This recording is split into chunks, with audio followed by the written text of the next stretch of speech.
Журналисты из Чеченской Республики подчеркнули, что чеченский народ поддержал выбор Ингушетии в лице Мурада Магомедовича Зязикова. Мне очень приятно сегодня то, что чеченское телевидение здесь. Почему? Потому что действительно я и сам вырос в Грозном. Для меня, как и для многих тех, кто там вырос, это был самый родной город, потому что это очень красивый город. И сегодня уже я об этом как-то говорил, обращаясь к Ахмеду Хаджи, и вот Виктор Германович сегодня, когда мы отмечали. Сегодня позитив, значит, есть.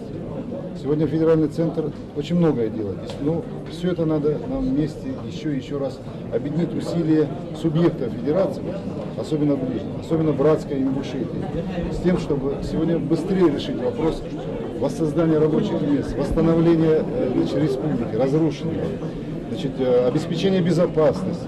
С позиции Ингушетии сегодня я готов оказывать всяческую помощь. Почему? Потому что это братский народ, я как-то вот не разделяю.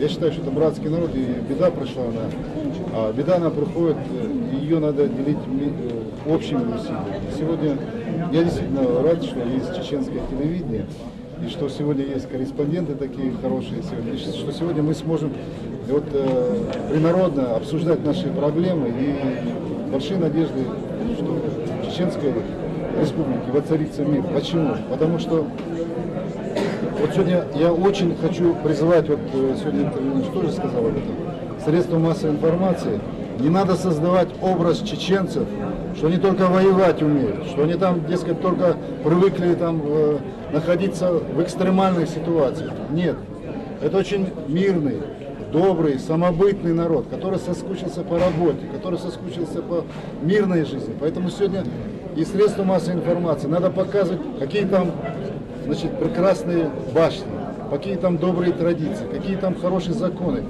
Есть же и это все. И вот только вместе сообща, и во многом пресса должна здесь принести свое. Почему мы не показываем лучшее? Мы должны показывать лучшее. И вот нельзя нам создавать образ наших граждан любой национальности, чеченской, ингушской, русской, любой. Надо создавать этот образ, что это наша единая Россия, что у нас единая Родина, и что мы патриоты этой Родины. Спасибо, уважаемые коллеги. Пресс-конференция завершена.